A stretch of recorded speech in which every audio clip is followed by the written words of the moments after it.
Listen, I want to start out by once again thanking both Lieutenant Governor Patrick and Speaker Burrows for their remarkable leadership, their vision, their execution, the way they've been able to get things done this session, especially as it concerns doing even more to keep Texas the best business climate in the entire country. Also want to thank people who are at the table with us here today, which includes Jim Lee, who's the CEO of the new Texas Stock Exchange, and Glenn Hammer, who is the head of the Texas Association of Business.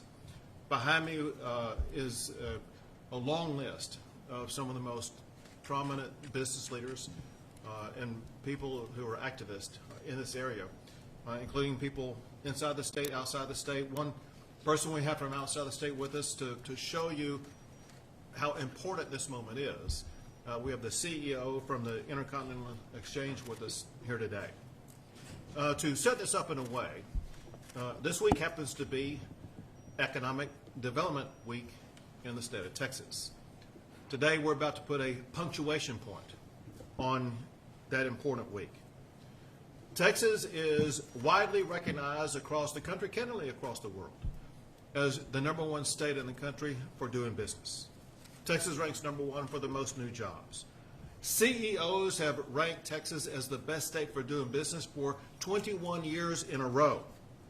Texas is ranked as having the best business climate in the United States. And Texas has won the national championship for economic development for 13 years in a row. The national championship trophies adorn the wall on that side of the room that's blocked by my staff right now. I'll tell you this. There's a difference between becoming a champion and repeating as national champion year after year. To remain at the highest level requires constant innovation and improvement. And that's what we constantly work on to keep Texas the #1 best business climate. For example, last session we passed business courts in the state of Texas that provide a greater predictability for those involved in the business arena. This session I'm about to sign 3 laws that solidify our status as the best state for doing business for many years to come. Laws that will make Texas the unrivaled epicenter for business headquarters. The first involves Senate Bill 29. What it does is codify what's called the business judgment rule.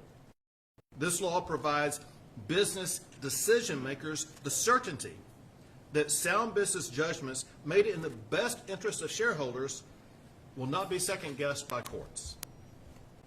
Absent things like acts of crime, business decisions are to be made by the elected officers and their shareholders, not by unelected judges. Senate Bill 29 also eliminates rogue shareholders with just a handful of shares of stock in a company from being able to hold a company hostage from the ability to make business decisions. The next bill I'll sign is Senate Bill 1058.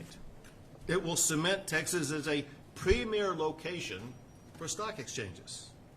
Senate Bill 1058 will exempt stock exchanges operating in Texas, like the Nasdaq, New York Stock Exchange, and our very own Texas Stock Exchange, from certain franchise tax liabilities. Last, and tied into all this, is the extension of our collective disdain in Texas for any type of tax.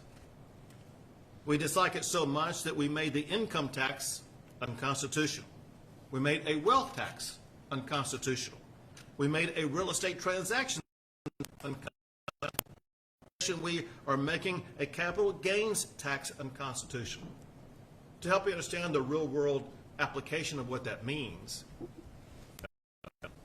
in the lifetime of everybody in this room, there be any of those taxes in the state of Texas, because it would require 2/3 vote to get it. And And that's not happening in the lifetime of anybody here.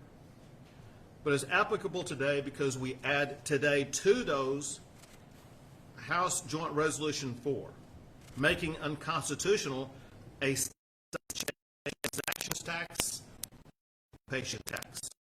It's all the additional benefit of protecting retirement accounts transactions taxes. As I pointed out, Texas has long been known as the best business. We are now fast becoming the best state in America for stock exchange. I'll pass it to Lieutenant Governor Dan. Thank you, Governor. I want to thank Senators Parker and Hughes standing behind me and their work on these bills and our entire Senate team. Senate Bill 29 is so straightforward, and it was an important piece of making the Texas Stock Exchange come into reality. All these bills are kind of tied into that. And Jim Lee and Glenn and Jim is one of the original thinkers on this.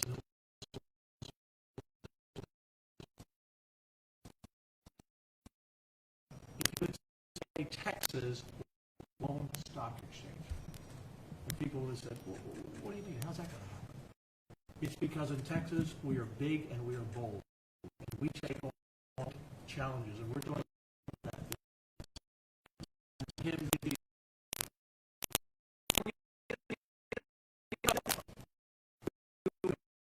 Stock on the Texas Stock Exchange, and everyone everywhere will. So I just think it's a great day. When I think of Texas, you know, as a kid, I saw the movie Giant. You know, I grew up, man, things big in Texas. You know, we are. And we're doing things bigger and better than ever. It's all Texas.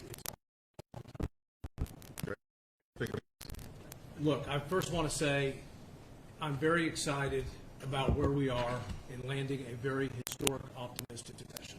Working with the governor and lieutenant governor, and especially the members of the House and Senate in you.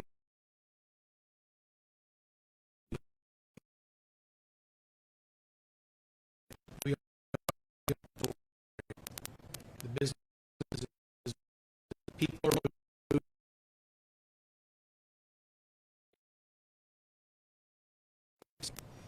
If we do not sit there and think forward about what we can do to continue to attract and retain new businesses and get them coming here, we will no longer be where we need to be.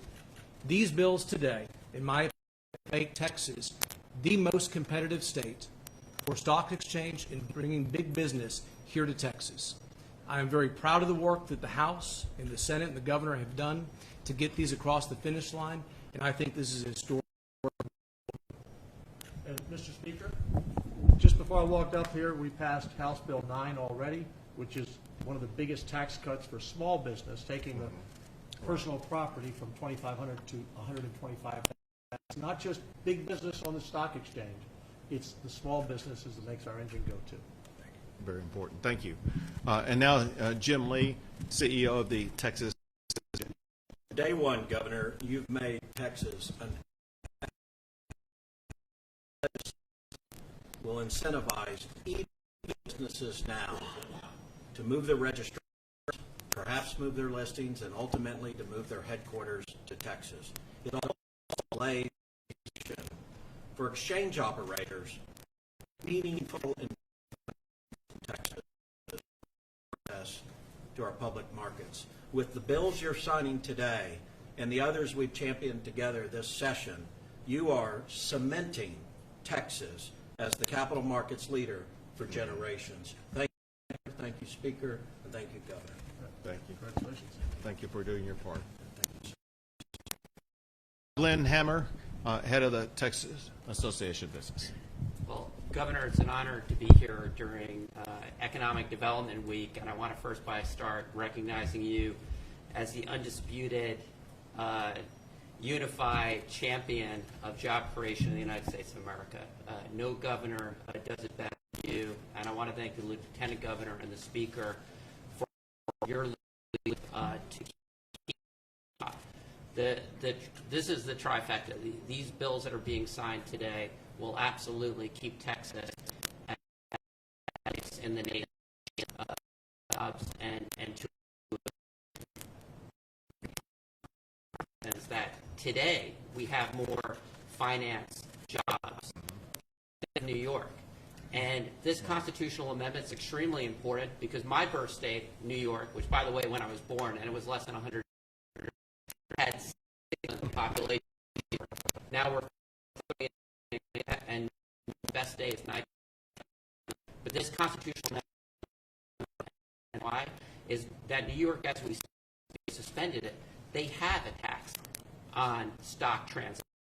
So this will never have a tax. Side, I love saying the exit. That work to have the management rule codified means that it's only a matter before we leave Delaware in the dust when it comes to reincorporations and incorporations. And in closing, Governor, it's an honor to be in the best place in the world, maybe I would say the galaxy, for job. Thank you. Thank you. Now let me do the sign.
With these laws, Texas is the reigning and undisputed national champion for doing business in the United States of America.